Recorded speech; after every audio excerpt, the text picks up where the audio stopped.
Welcome. Thanks, ma'am, for joining me today. Again, we have Lisa Bennet, Lieutenant Colonel Lisa Bennet, on the podcast today. Thanks for coming on. Thanks for having me again. It was great last time.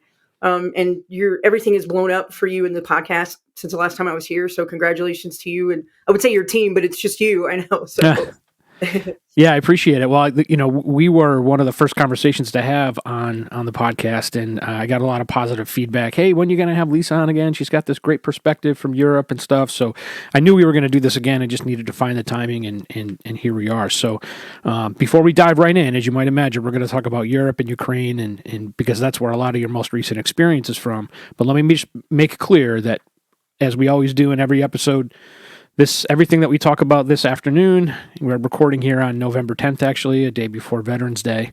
And everything we talk about on the pod today is our opinions only.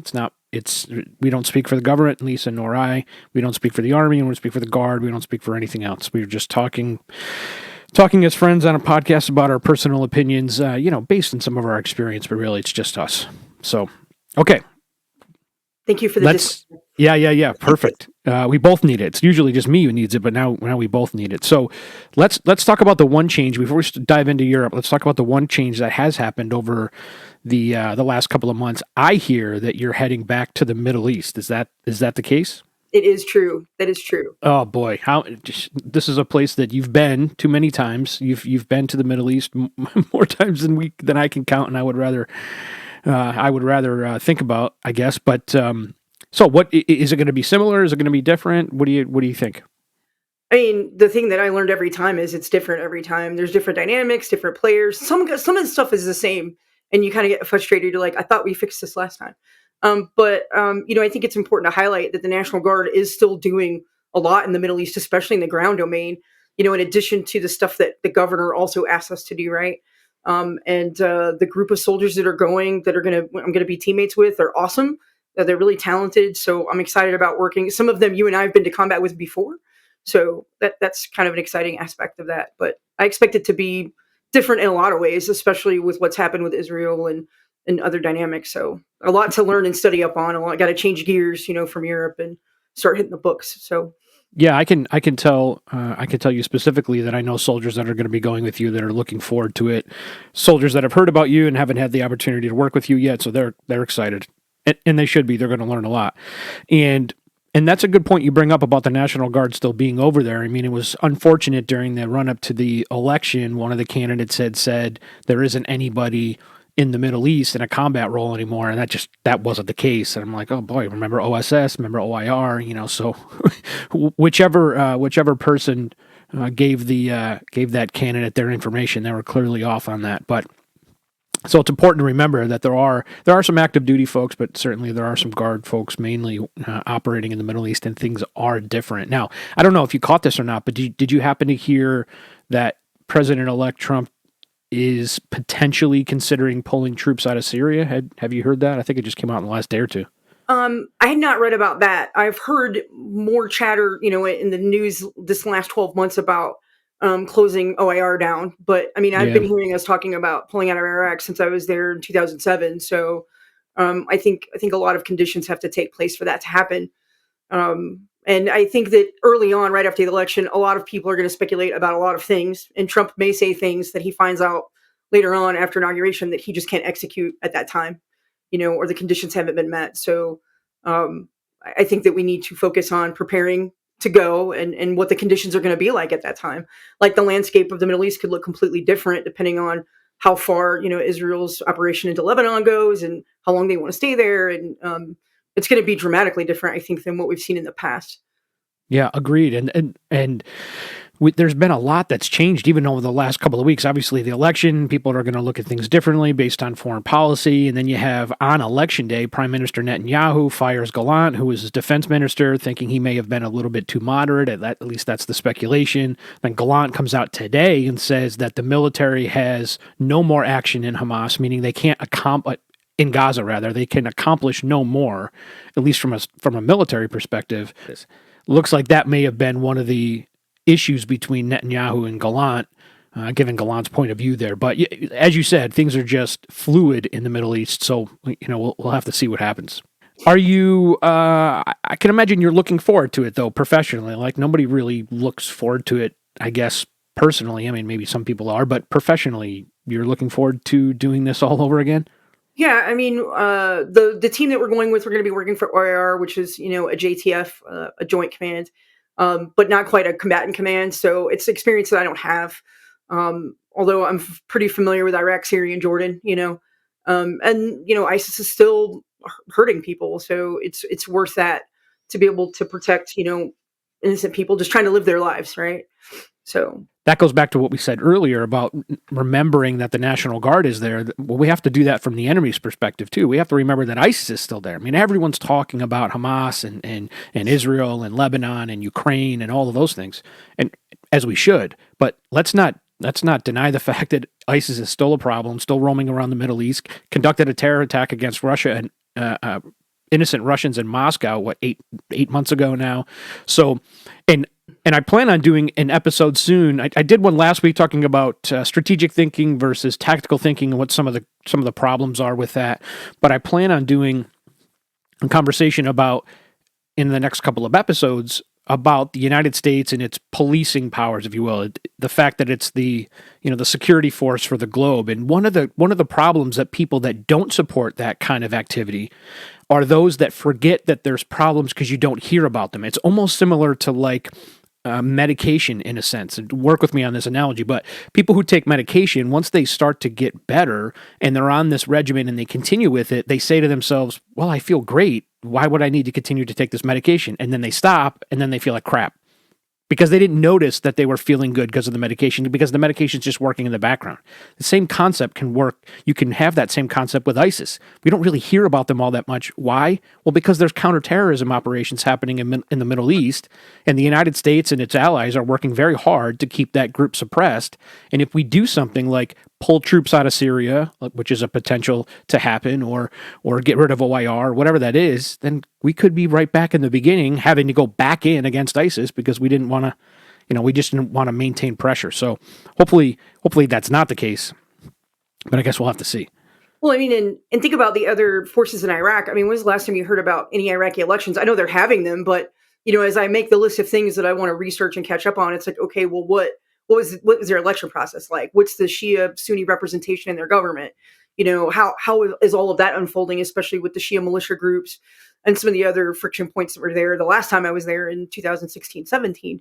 It's a lot to take in, but I haven't heard any of that in the regular stream media, and so it's just good to talk about, hey, these things are still happening, and we owe due diligence to understand kind of what the landscape looks like now with people and politics and economically as well. So. Yeah, no doubt. And what I do know is that, at least what I've been able to read recently, is that the newly elected leaders, whenever they were, and I have to dig in as much as you do to kind of get fresh on this stuff, at least from a political perspective, but the government really doesn't want U.S. troops there any longer. They're getting a lot of pressure from their constituents, a lot of them being Shia, connected to Iran. Obviously, we know Shias are the predominant ethnic religious group within Iraq. And there's been a lot of pushback from the United States, like, listen, we're doing good things here, and we're doing it together as partners. It's not just the U.S. running around doing whatever it wants, right? It continues to train the Iraqi army and some of their counterintelligence or counterterrorism folks. And I think they being the political leadership may be a little short-sighted. May think that, hey, everything's fine, we'll let them go, and we'll see what happens, and then maybe we're back in 6 months because they, some massive terror attack or something. But I think you and I have literally seen this movie before where we pulled out of Iraq in 2011 and then we were back there. Like I went back in 2016 and I was like, okay, cool. Like here we go again. Right. So yeah. Now I know some of our detractors would say, we wouldn't have to be dealing with this if we didn't do anything in the first place in 2003. Listen, that's a whole separate argument. Agreed. We could talk about whether that was a good idea or a bad idea, or whether it was both mixed together. I don't know. But the point is, this is where we are today. And, the groups that operate there are the groups that operate there. And we've got to do our due diligence. Agreed. I think the Iraqi people are worth it. And the Syrian. I mean, especially the SDF, but that's a whole nother conversation for me. So yeah, no doubt. All right. So let's drop back right into your wheelhouse, or at least let's say your more recent wheelhouse. So it's obviously you've spent a lot of time in the Middle East, but what most people want to hear is your interpretation and your opinion on what's going on in Ukraine. So just give us an update since the last time we talked. Let's call it 5-6 months, right? What's kind of happened throughout the battle space, and where does that whole conflict sit today? I think if you're Russia right now, you're probably feeling pretty good. And I see that it's maybe an unpopular opinion, but Moldova and Georgia just had elections, and I'm looking at kind of a regional perspective, right? And so there's civil unrest. People are calling for coups and not acknowledging the election results. And so, that's the kind of destabilization that Russia really wants. And it still shows kind of their influence. Like President Sandu from Moldova was very forthright in calling Russia out. I think she did a great job of saying like, hey, a lot of this has to do with Russian influence. And she's always been very vocal about that, like calling them out. And unfortunately, it doesn't seem to change what Russia's trying to do there. And then on the ground, Russia's made the most gains in the last week than they've made in the entire year. It's not that much. It's 220 kilometers. So it's not that much ground. I mean, in this conflict, comparatively, it is. Like, we're talking about forces that maybe gain, a kilometer or two here and there. So it's a pretty big jump. But, and to your point, I think you had asked in the questions about, Russia kind of reinstating its role as a global power. So we're talking in the last month, they've had BRICS, which they hosted in Moscow. They hosted their annual meeting of the Collective Security Treating Organization. So that's an organization they kind of manage with 6 former Soviet states. And then they also hosted another organization they're part of, the Commonwealth of Independent States. Putin, very smart to host everything in Moscow, right? Showing his domestic audience how important they still are. Hey, look, we're still relevant. And also the Ukraine war is not really impeding our ability to interact with our partners, right? Kind of working some domestic messaging there. So you're probably, walking into winter. There's a point where weather will really dictate a lot of what happens in tactical gains. Ukraine's kind of known in November for these mudslide kind of storms. Same thing in March when all the snow melts. They'll have, really dramatic mud events where you just can't move vehicle and wheel armor vehicles or tracked vehicles. So if you're Russia, you're feeling pretty good. Zelensky has been very adamant about, I'm not ready to negotiate. I don't want to do that.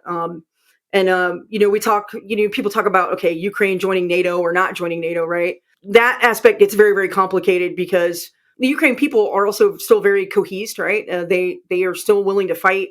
I think they've told the world, I don't want to be Russian for the most part. And it's just frustrating to kind of watch that not happen. But so, there has been talk at the North Atlantic Council. Here's the backstory on Ukraine joining NATO. NATO already agreed to that. In 2008, they had the Bucharest summits where NATO said, okay, Ukraine, eventually you'll be part of NATO.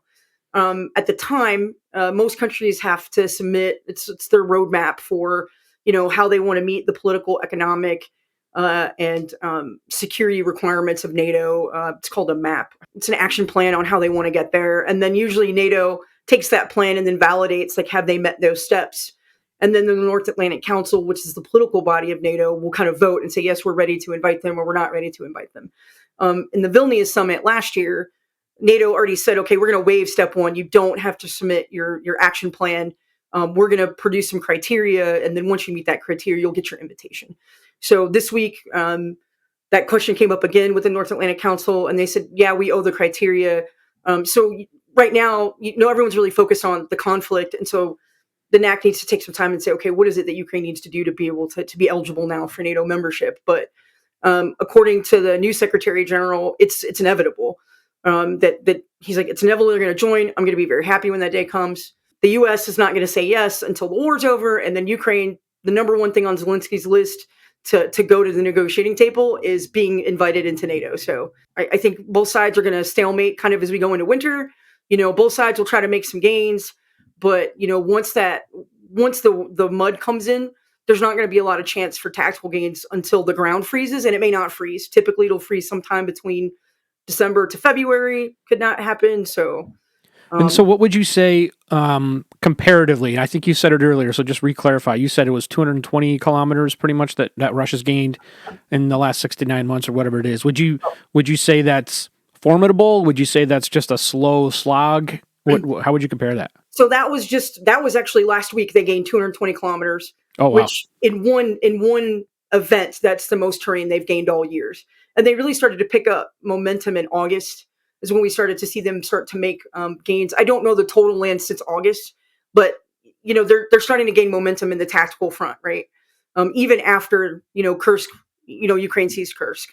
So it might be why he asked for troops from North Korea. Not really sure. So yeah, and so you bring that up. So let's talk about it quick. What do you?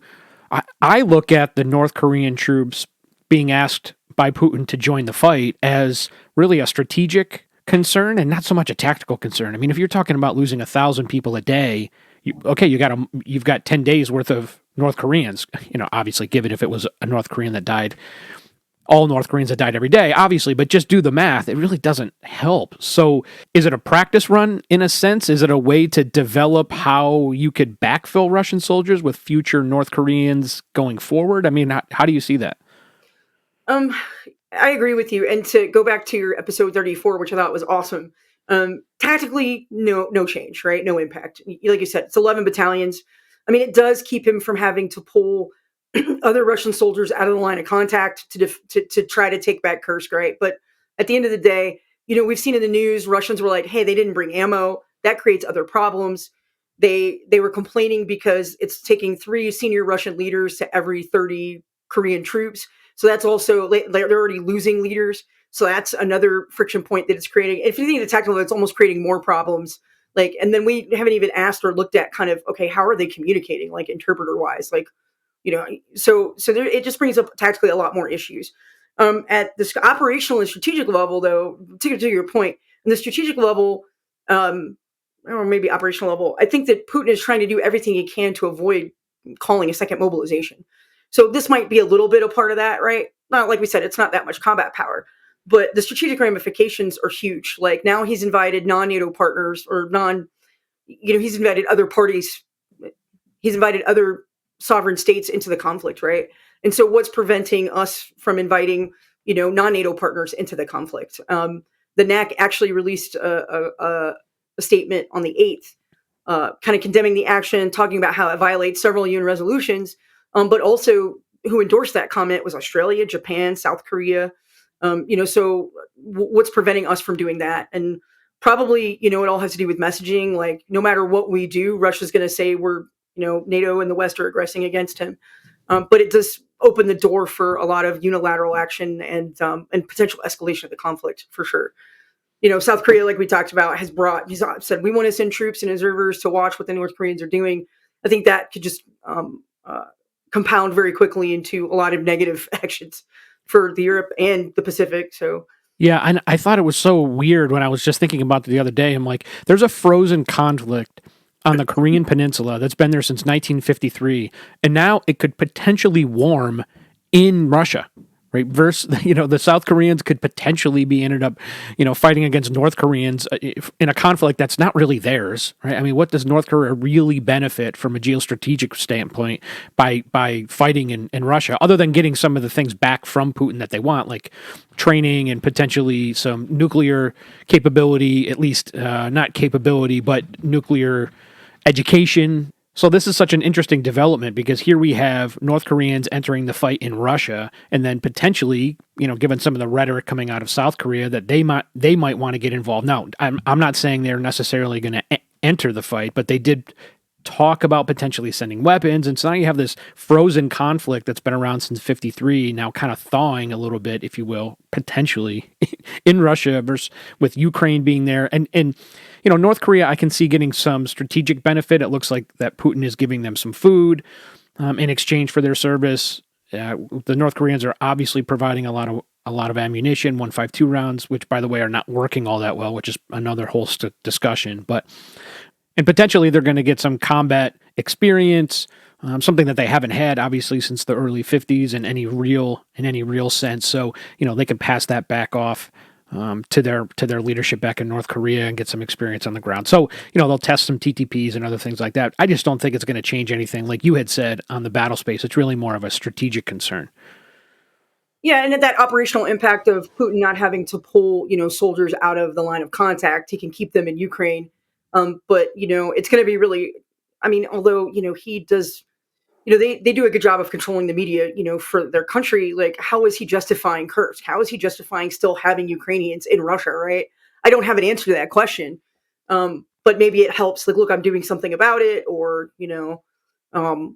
it's very. I think a lot of people who study history are very concerned about now. There's new variables to this math problem, and who's going to decide to take advantage of what, right? People who are not in NATO, countries who are not in NATO, could just choose to do whatever they wanted unilaterally, and they don't even really have to talk to us about it.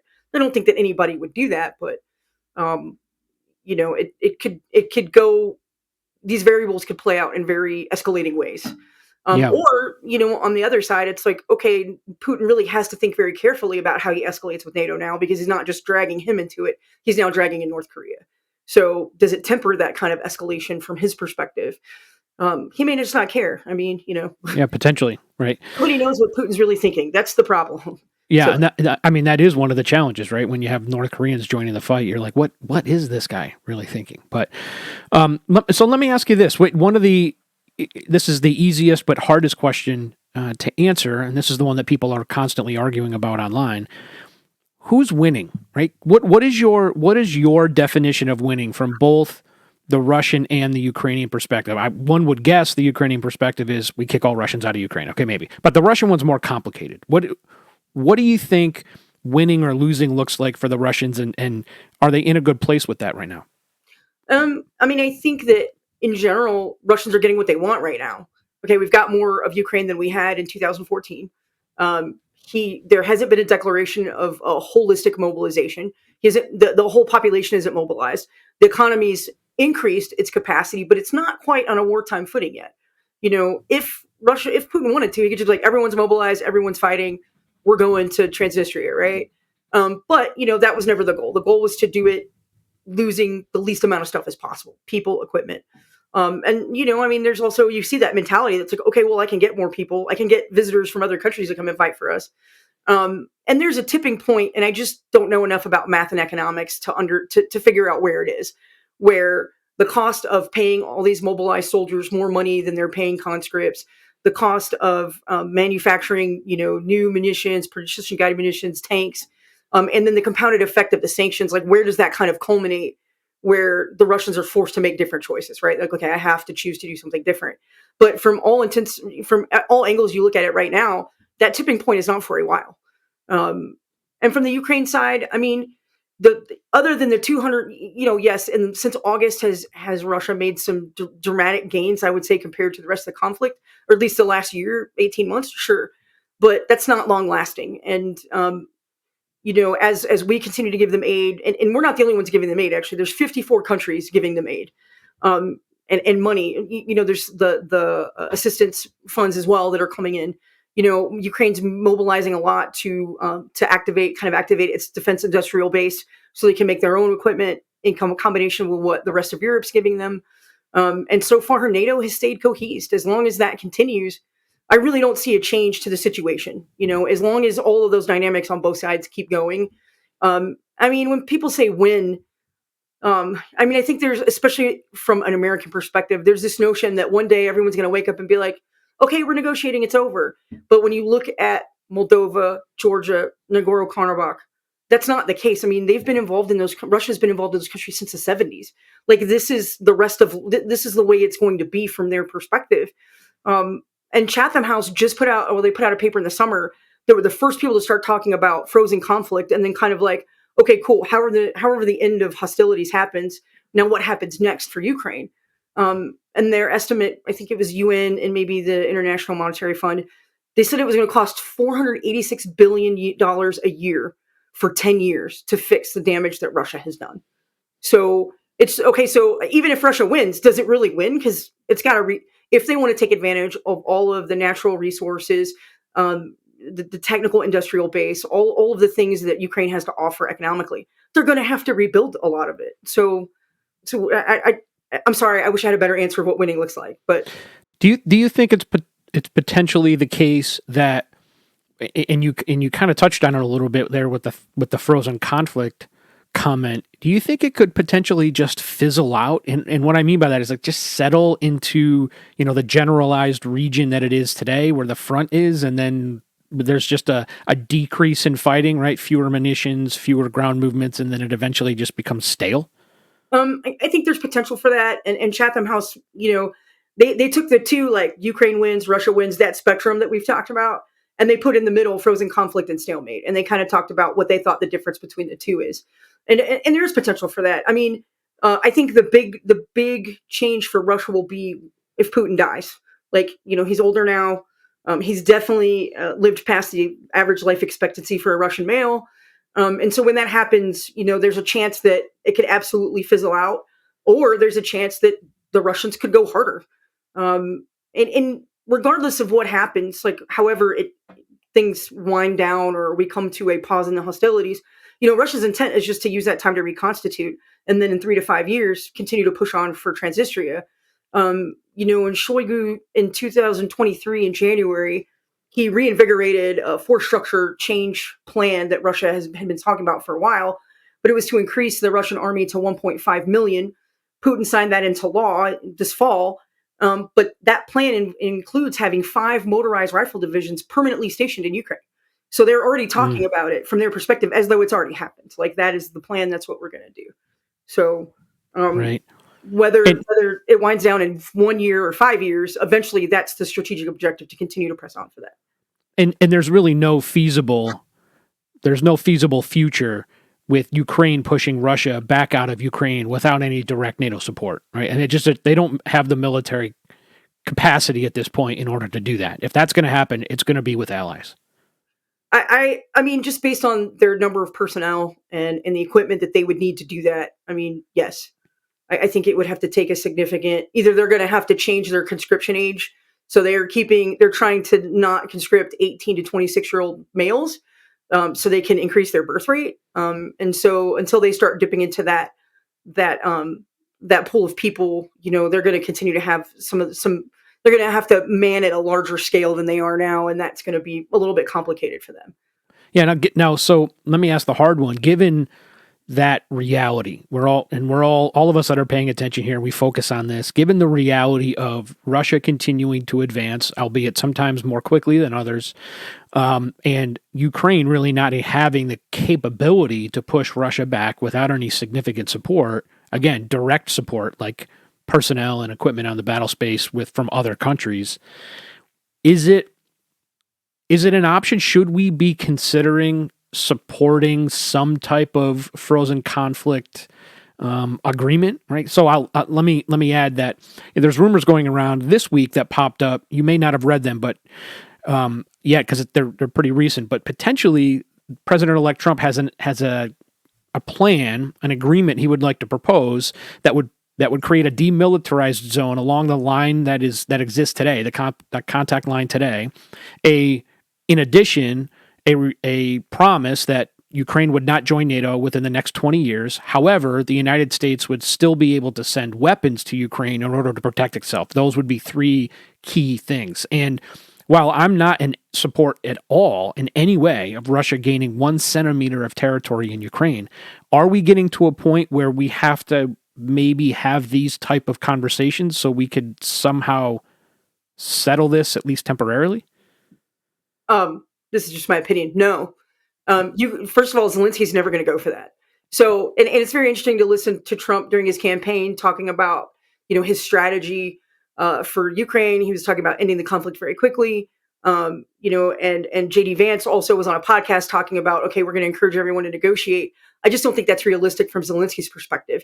He briefed his 5-point plan at the Washington summit in the fall.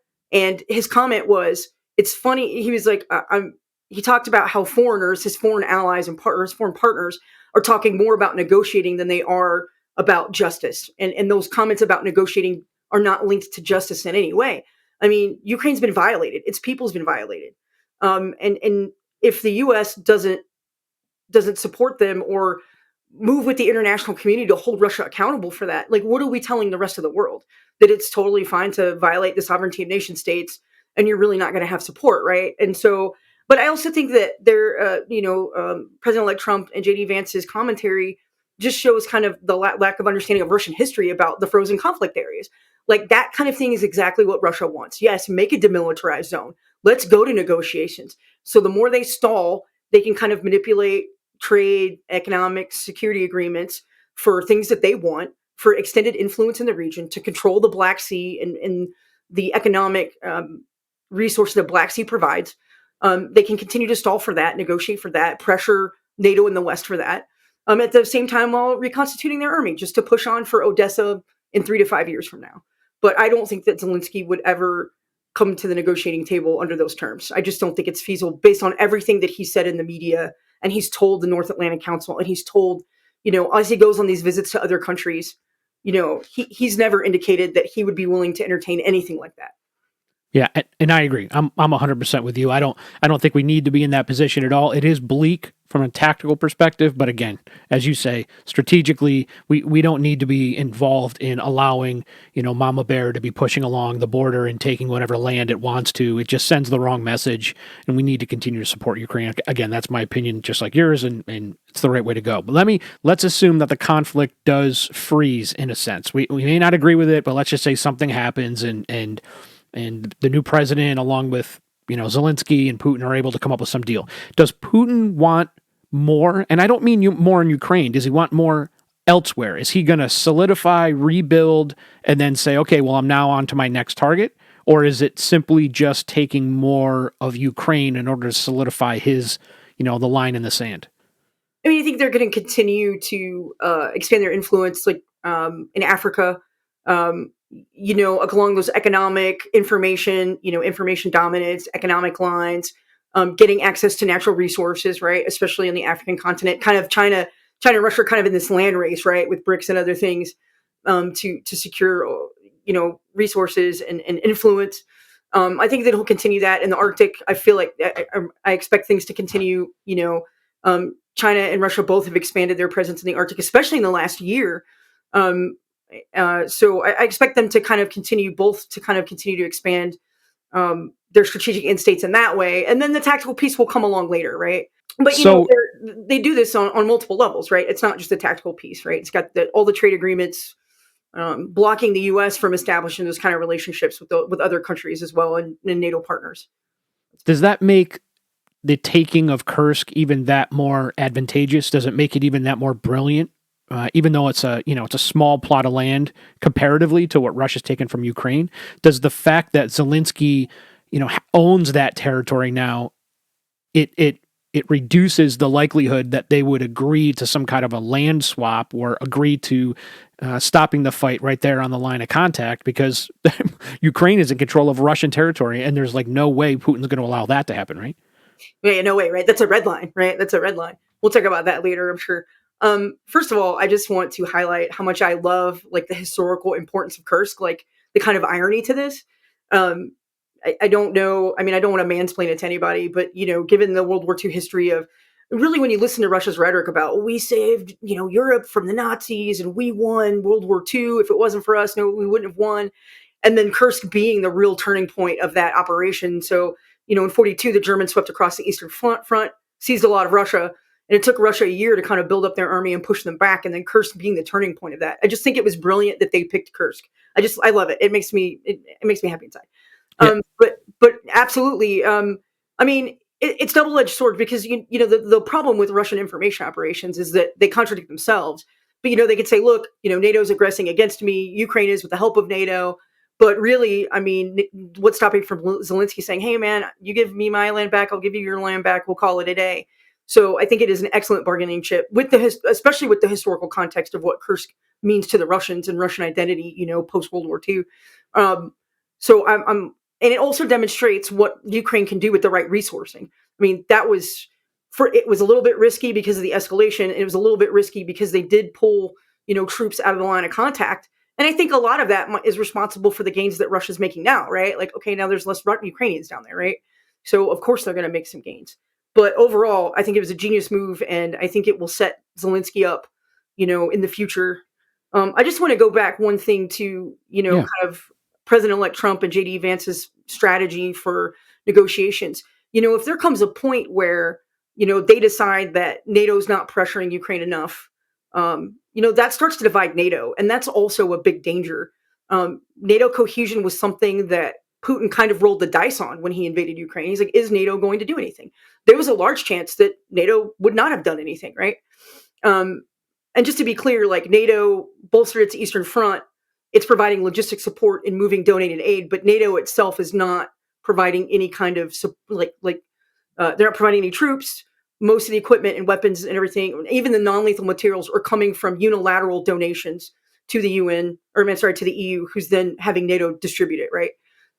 It gets really complicated with all the organizations. But that potential strain on NATO's relationships will be very, very dangerous for Western European security and Eastern, the Baltics, Poland, everybody. So we just have to be very careful how they execute that strategy in pressuring the Zelensky to negotiate or saying things like we're going to walk away from the alliance. Like that plays right into one of Putin's kind of strategic objectives, right? Kind of degrading NATO cohesion. Enough said on that. Sorry. Yeah. No, that's great. One thing I have been thinking about, we talked about it last episode, the first time that you were on. Is Russia learning? Are they learning on the battle space? Are they getting better? We continue to hear about these, meat grinder attacks. They're throwing a whole bunch of people into the blah, blah, blah. We talk about it all the time. But you'd think this far into the fight, this deep into the fight, they have to be learning something, no? Yes. And the Chatham House report in this July talks about that. It talks about, at the individual tactical level, people are adapting in different ways. The problem they're having is like proliferating that organizational learning. And it's hit or miss. Like on the electronic warfare front, I think Russia's done a really good job. Like they have learned very quickly how to use electronic warfare for a spectrum of things. It kind of started to evolve out of the counter drone fight, right? But now they've expanded that. And so they are it kind of reminds me of the early wars. Like they're putting a system now on vehicles called the Avenger. Well, I mean, that's what they call it. It's not our Avenger, it's different. But it reminds me of the old C-Rams that we had like on our bases. So it had a radar to detect projectiles and then would shoot the projectiles down, right? So they're putting that on some of their vehicles now. But the problem is like they're not on every vehicle, right? So like how quickly can they shift manufacturing? How quickly can they proliferate that technology? In addition to refurbishing old equipment, repairing old damaged equipment, manufacturing new equipment, all of that is a strain on the economy, right? But the steps that they've made, and especially there's a great article, I forgot what entity it came from. I'll send it to you and you can put it in the notes. But they talked about kind of the successes they're having with GPS spoofing and that success against precision guided munitions. And we're learning from that too, which is good. Like we're learning from their learning. But the most proliferation I've seen is kind of on the electronic warfare front. The other thing that's really interesting is it just kind of makes me giggle. It also harkens to kind of early coin, to kind of disrupt the drone delivered munitions. They've started putting all kinds of weird stuff, on the tanks and the turrets. Like we eventually evolved into RPG cages that were effective. Right, on the Strikers, I remember seeing them a lot. Yeah. Yeah, and like it took us a while to get to that. But in 2003, we were slapping on, welding stuff on, and we call them Franken tanks. You'll see these vehicles with all this, like whatever they have on hand, they're like welding on there. And it goes back to that adage, like if it works, it's not dumb. And so the adaptability of being able to say, okay, this is a problem. Let me use what I have available, and kind of that creativity is, I think it's impressive. But that's not translating into manufacturing. It's not, not on a wide scale. So I think they are adding some add-ons and some mods to their vehicles, but it's not on every vehicle. And then they're caught in that. How do they invest their manufacturing money? But in addition to that, I will say their ability to refurbish equipment, repair equipment, force generate people and equipment at this rate. You're talking 30,000 people a month and building new units at the same time. I mean, that in itself is very impressive. Like we have a lot to learn from that. And I will say we have a lot to learn with how Israel mobilized its 150,000 people or whatever it was on October 7th. Like we have a lot, and the National Guard to learn from these kind of activities. So, okay, how do we force generate? Does that answer your question? Yes, perfectly, actually. So given some of those lessons learned that the Russians are going through, and clearly the Ukrainians are going through them too, let's talk about the one thing that everybody talks about, and that's drones. So what do you see, other than the obvious, other than the stuff we see online, right? We watch the videos. What do you see helping or hurting, advantages or disadvantages to using drones in the way they are being used, both with Ukraine and Russia? What are your thoughts there? I think that for both sides, it's problematic this time of year because of the cloud cover. So, both sides are kind of working on their targeting process. But when you rely heavily on UAS, like that's one of the reasons why things kind of start to stalemate out in the wintertime is they can't really use those capabilities as much. And so, should both sides kind of say, okay, how do I get around this? Do I have more dismounted recon? Do I expand, optics? Do I do something else to replace that, ISR capability in the winter months? Like, I mean, if either side were to do that, that would be kind of a game changer, in their ability to target things. But even, I mean, you look at, how long it's taken Russia to degrade, Ukraine's power infrastructure. Yes, it's degraded, but it's taken them like 2 years. And those are targets that don't move, right? Like there's these power transformer locations are stationary things. So I think that really shows you kind of, okay, are they capable of dynamic targeting? To what extent? But you see, I mean, yes, the munition borne, the UAS is bearing munitions. That's a nice to have, right? It's an added bonus.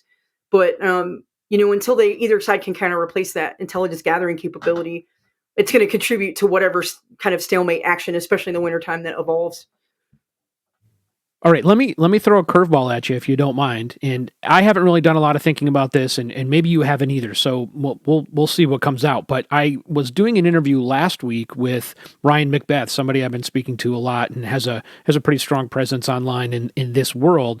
And we talked a little bit about the post-drone era. He has this belief that both sides, the Russian and Ukrainian sides, are rushing to use drones because it's the newest, it's quickest, they have access to a lot of them, they're cheap, they can proliferate, but they're also very easy to destroy. I mean, you could throw hundreds of them up there, but then you can be shot down rather easily with the CRAM concept that you were just bringing up. And he thinks that it's only a phase, basically, that we'll get through this drone warfare environment and again get into a post-drone conflict as we both advance. Have you even thought about something like that? I haven't even thought, but I was like, wow, that's really leaning forward in the foxhole there. Yeah, I've not thought about that. But my intuition, we need to be prepared to fight at lower technical levels. I think that, as EW evolves, a lot of these sophisticated systems, and they're reliant on other things. They're reliant on, synchronization of cryptology, right? Or fills and stuff. The more there will come a point where we have to be less reliant on technology, that we'll have to be able to fight kind of in an analog function. And I think that there are a lot of militaries that would struggle with that, to be honest. We're so used to having so much information so quickly. And I think that's going to kind of, but like in saying that it's a phase, I think it will be because of those things, because of the advances of EW or other capabilities that, will make using technological systems a lot more difficult, if that makes sense. No, it does. And we're going through the same issue right now as my unit prepares for the next warfighter rotation. Your unit as well, I should say, not just my unit, but as we prepare for the next warfighter rotation. And I learned some things down at AUSA when I was down there a few weeks ago about EW and counter EW and other things, and how much of a challenge it is to try and hide on today's battle space with the electromagnetic signatures, all these things. And I also remember the onset of DSIGs, the intelligence database system and environment that intelligence analysts within the Army, the United States Army, use in order to process data. And the reason we had to devise a system like that was because there was so much data, we needed help, digging through it and having that data make sense to us. But now we're almost in a position where we have to flip the script in that way. If we don't have the ability to communicate because the EW environment is such that no one can get anything through, we have to go back, and we're not going to need, you'd think, these like DSIGs like, server farms with connections to the cloud and the rest of it. So just funny how warfare can change really rather drastically. Absolutely. And to your point, I think it's almost too much data now. Like, what helps a commander make a decision? The right data at the right time. And, you see soldiers struggle at warfighters, database management. We've got so many inputs coming in. And I think in COIN, it was a little bit more manageable. It's not nearly as much information from as many sensors as you would have in large scale combat operations, right? And so to your point, it's, and I've always said this too, is like, okay, tools are great for analysts. Of course, I want them to have the best tools that we can provide. But how do we invest in teaching people how to think? Okay, what data do I need at the right time? How do I sift? What is noise? what is noise data and what is the real stuff that's tied to that commander's decision point. And that's the challenge we're going to face, especially as our younger soldiers grow up with technology. Like you and I didn't do that. When I came in the Army, I would have to look up the order of battle in a binder and find the right unit and count the tanks and whatever. Our young soldiers, they don't get exposed to that really unless we do it at a warfighter. But that I think that if we invest in critical thinking, it's never a waste of money in the intelligence enterprise. And the tools are great. If I can have a tool that helps an analyst get to that right data point, faster, of course I want that. But that's going to be the real challenge, and I'm glad I see Futures Command doing some stuff, talking about data management and talking about data management specifically is playing a bigger role in a lot of the things that General Ellis and his team there are talking about. I was able to work with him at USAREUR-AF, and that was one of his big initiatives. Was like, let's talk about the data and how we're actually managing the data, right, to get to the commander's decision. But absolutely, and I think if we stay in this world, I think AI is going to play a big role in that, right? Machine learning, because the data eventually is, it's all similar in a way, right? We can go through a warfighter exercise and we get all these radar data hits and we get human data and we get all this, it's kind of the same wherever you go. I mean, yes, it's different equipment and the enemy fights differently and stuff, but a radar hit is a radar hit and a tank is a tank and an infantry battalion is an infantry battalion. And I can see where machine learning could really pick up on absorbing that data and then spitting out the relevant data that analysts need to think about in order to answer those commanders' questions. So, but again, that goes back to the dichotomy, and that is, if we can communicate that, then we're in a great place. But if we're working in an EW environment, an environment that we can't communicate at all because the EW fight is so advanced, then it's maps and stickies. I was talking to the 42nd Division Infantry Division Chief of Staff the other day, and he brought up a really good point as we were discussing just this EW environment. And he said, well, what were we doing in World War II? And I'm like, sir, we were, just like you had mentioned, we're sitting in Jeeps and we're driving between battalion command posts and we're telling battalion commanders to go 200 kilometers to the west or 200 kilometers to the east. And nobody had radios in that way. They weren't communicating in that way. You sent your Joes out and they went communicating with everybody else. I mean, it's potentially we'll end up in that type of an environment. Always put is E in the PACE plan. You know what I mean? Like, we have a primary, alternate, contingency, emergency. What do we always put in E as the PACE plan? A runner. Yeah. We always put runner, and it's like a joke, right? But that's the reality.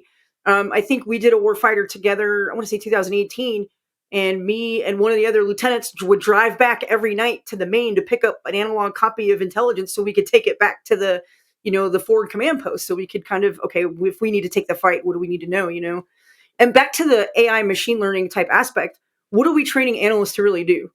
We're training them to find anomalies in the data, right? So much of the data, like you said, is very uniform. This is that, this is that. But, when we get down to how we teach analysts to fuse, okay, where are the anomalies? Where are the differences? Where does the pattern diverge? And I think that would be huge. That's where AI and ML can really carry that weight.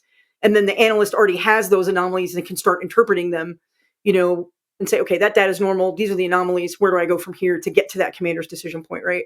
So for sure, I'm glad to hear that, Futures Command and other parts of the Army are looking at that very seriously. I think that, kind of before, it's different in the Guard. In the Guard, we've always kind of felt comfortable with open source information because of disaster response. Like, how do we know what roads are flooded? And I saw the active component take a real turn and go, wow, if we can't get ISR assets to a place, OSINT is reliable and it's a lot of information and it can really help. And so I think they've kind of learned to be a little bit more open to things. And so I think that OSINT experience has taught senior leaders to be like, okay, well, technology is evolving. We have to, and so hearing the Army be open to AI and ML is huge. It's huge. And it'll be huge for us in the future when we do have to correlate all this data, if we have to do that, right? Okay, let's go back to the strategic as we get ready to wrap this up. We've got some, we're coming on to about an hour now, and we'll try to keep it to an hour so we don't put everyone to sleep, only some of us, some of them that listen to the show. But let's go back strategic a little bit. Let's talk BRICS. So Brazil, Russia, India, China, South Africa. And you mentioned at the onset of our conversation that Putin held the latest BRICS meeting in Moscow in order to demonstrate to his domestic audience that he's involved in those type of things. Well, and also because the ICC has a warrant out for his arrest, and if he had gone to South Africa, it would have put them in a strange position of having to extradite him. Yeah, So there's it's also that. funny. It's funny you bring that up because my boss asked me that when we was when he was going to go last year, and he said, "Do you think South Africa is going to arrest him if he shows up?" And I said, "Well, he won't show up, so I don't I don't think it's relevant because South Africa still doesn't want to lose the relationships with the West, right? They can't let him walk in, and that's why he did it virtually. But is stepping out of the military in a sense, but obviously BRICS has its relationship with militaries as well, but it's really an economic pact. Do you see? How do you see Putin involving himself in that institution as it ties to what's happening in Ukraine? It demonstrates to me that it's just not Eastern Ukraine that's his interest. It really is a stepping stone to, at the very least, regional hegemony, but potentially even global hegemony. Now, I don't mean that in the sense like Hitler wants to take over the whole world and so does Putin, but he certainly wants to find himself in a place where he's just as powerful as anybody else. Would you agree with that?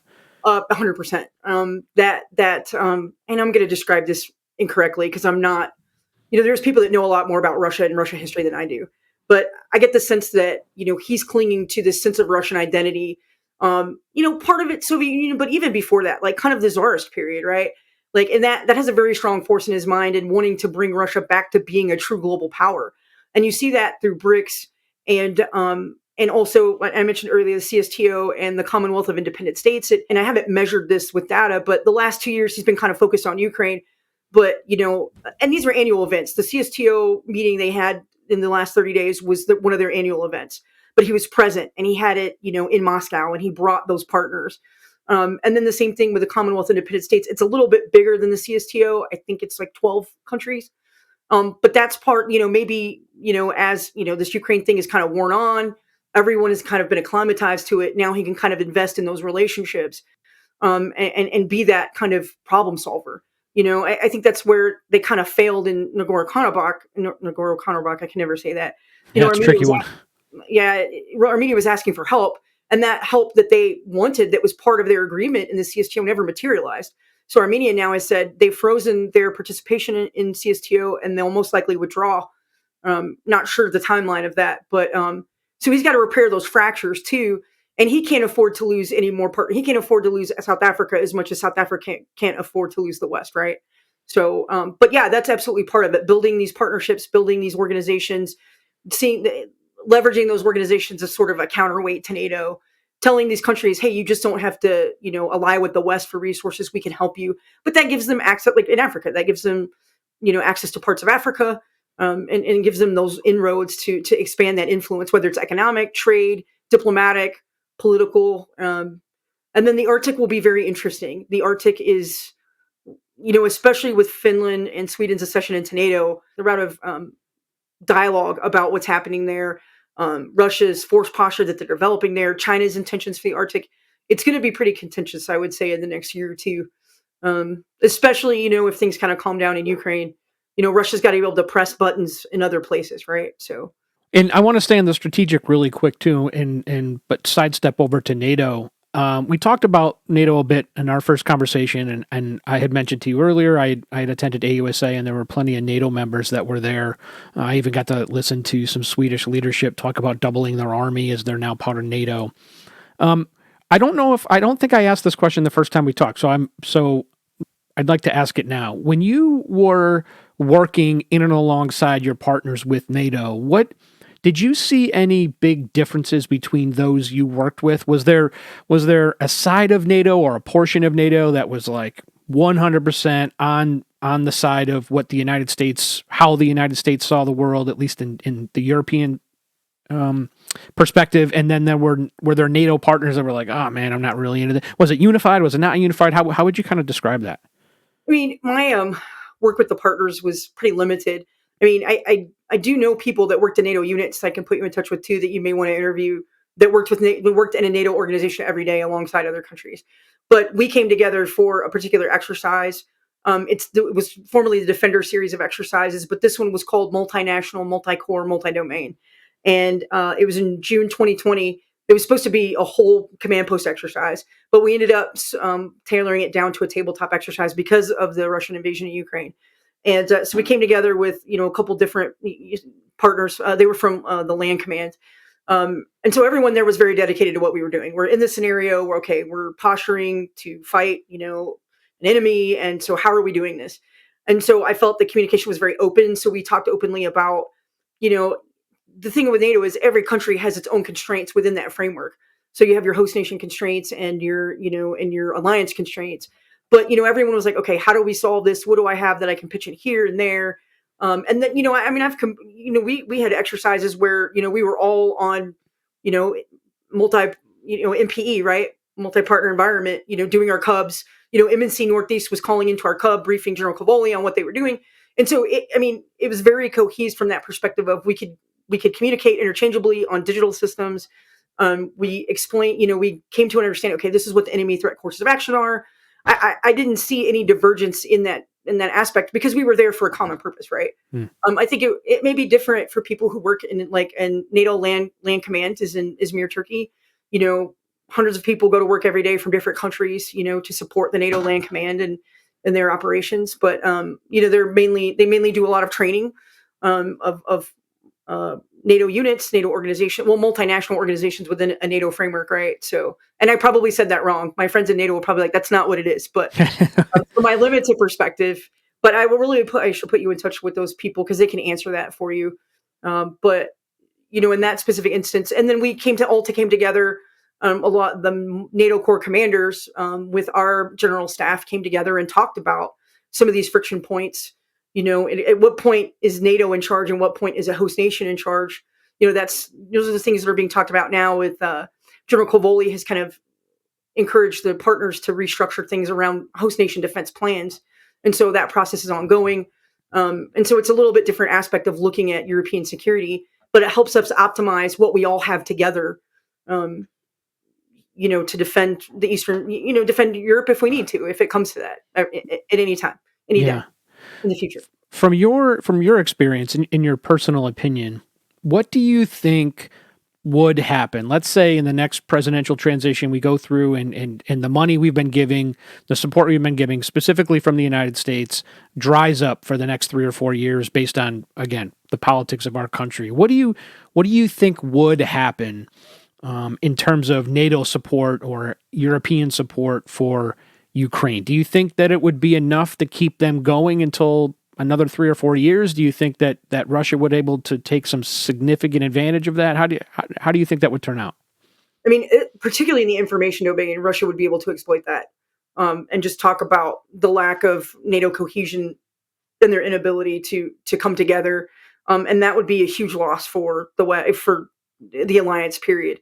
But they're strong. Like they will continue on. The Baltics and Poland and Romania specifically, they understand that the threat is real. They are experiencing some of their own issues as a result of the conflict. And, I think they would continue on. I think NATO as a whole would continue on and they would be large supporters.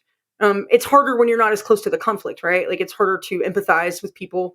But I think that NATO will continue. I mean, NATO has been around for 75 years. Like, I don't think that's gonna, the process and systems were set up, the way that they manage their security, their training cycles, their communication cycles, and they've only expanded their capacity in the last 12 months.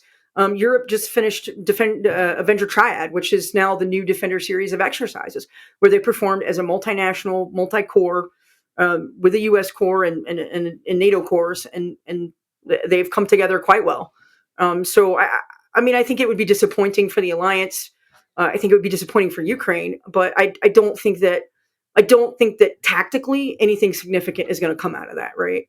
I think that Putin will try to manipulate that economically, especially in messaging and information domain, but tactically I don't think much is going to come out of it. A lot of countries have donated equipment to Ukraine, and now they're in the process of replacing that equipment with newer and better equipment. So it will make NATO more lethal in the long run, right? I mean, Russia invading Ukraine in general, but NATO's defense only. So just want to highlight that. Yeah. Just want to highlight lethal for defense, not lethal for offense. Just correct. And so sticking with NATO, I assume you thought it was a smart idea to not allow Ukraine into NATO now, right? I think that's pretty universally accepted. I mean, we're not doing it because if we accept NATO, if Ukraine meets all of the requirements and we bring them into NATO today, then NATO is currently already in a fight, right? This is not something that we're looking for. I mean, I think that you know me better than that. I mean, unpopular opinion, I think that we may have no choice at some point. But I mean, honestly, first of all, people smarter than me to kind of go and examine Russia's red lines, because everything so far that we thought was a red line has not it's materialized in like an increase of messaging and rhetoric and some saber rattling and moving. You know, they have a lot. Russia does have quite a bit of maritime capability, right? That hasn't really been impacted by the conflict, you know, other than in the Black Sea specifically. And they still have substantial strategic rocket forces, like, so they still have some teeth and some claws, right? But you know what has really come to pass? Okay, we first it was don't give the Ukrainian HIMARS. We did that. Then it was don't give them ATACMS. That's happening. So like, what is a real red line? And if we were to go ahead and offer Ukraine NATO membership, I mean, would Ukraine take it? There's a chance that they would say thank you, but right now we won't. You know, there's a chance they would say no. I doubt that, but it's a possibility. So just like kind of Putin rolled the dice on NATO cohesion, I mean, I think it's worth, because and it's back to what we talked about earlier in the 2008 Bucharest summit. NATO has already told Ukraine it's going to be part of NATO one day, right? So I think that just solidifies NATO resolve, and people don't want to challenge Russia that way because they're afraid of escalation. But what is really materialized out of Russian escalation? So I have an unpopular opinion. I'm like, why don't we just do it and see what happens? But I don't speak for DOD or anyone else. Sure. Yeah, no, I get it. And, you know, there's value in that opinion, right? Because, I mean, how long do we want to, you know, the supporters of Ukraine, how long do the Ukrainians want to sit here? And even the Russians, too. I mean, we got to be, you know, we have to be fair here. There's plenty of Russian civilians that are dying and soldiers that are dying as well. But, you know, how long do we want this to continue to go on? If Ukraine becomes a part of NATO, that would be almost an automatic trigger for Article 5, and now NATO's involved, right? I mean, and I'm of the opinion that if NATO was involved, then Russia doesn't have a shot. So we could, in essence, potentially bring this to a conclusion in rather short form if we did that, because Russia just they can't even handle Ukraine, let alone trying to handle, you know, a combined NATO force. Yeah, I mean, I think that we have agreed on this the whole time, that I still don't see the indicators that Russia's willing to escalate to an Article 5 declaration. Like, Ukraine, you know, he's not trying to he's trying to take as much of Ukraine as they can without tripping that kind of wire, right? And expanding their influence as much as they can without tripping that wire. And we've let expansion happen in the Arctic, you know, and it's gone relatively unchecked, I would say. So, I mean, what do we have to lose by offering Ukraine the invitation? I don't think that we have anything to lose right now, you know, and it forces Putin. I mean, although, you know, there are academics that will say a threatened Putin is more likely to make, you know, escalatory decisions. But, you know, I mean, at this point, like, what do we have to lose? You know? So what you're saying is if Ukraine was offered NATO membership and accepted, there potentially wouldn't be a conflict with NATO, meaning like Putin would back off? I mean, I think he would reemphasize that, you know, he's only invaded Ukraine because, you know, it's sovereign Russian territory, and he's only annexed it because it's part of Russia, and he's got to defend the ethnic Russians there. I mean, there would be, of course, there'd be an increase in, you know, nuclear saber rattling. But I don't think that anything physically, unless they would try to manipulate trade agreements. I mean, in the trade environment, I think that there could be some repercussions for Europe. And so maybe that's why I shouldn't say that. Like, okay, it's not just the U.S. and NATO; it's all these other countries that would suffer, you know, in that way. But you know, he's losing his hold on the energy trade anyway. Like, other countries are finding other ways to do it. It's been, you know, 3 winters at this point, 2.5 winters at this point, and you know, Europe's still surviving. So like, what would we really lose by doing that? What we would say to other countries is, hey, if you violate the sovereignty of a nation state, there's consequences for that. Or, you know, we are clearly in solidarity with Ukraine. You know what I mean? So. Yeah, perfect. Well, listen, we're gonna have to wrap it up because we've been going at it for an hour now, and this is it's just been a great conversation. We can continue this for hours and hours and hours, obviously. So thanks for coming back. I'm excited to see what the listeners are going to have to say. They've been waiting for you to come back on and talk Ukraine. So this is great stuff. So thanks for coming back and spending some time here today on Headlines in History with me, and be aware that I'll be reaching out again, and you know, there'll be another time when we do this again. Thanks so much for having me. It was really fun. It was really great. Thanks, Lisa.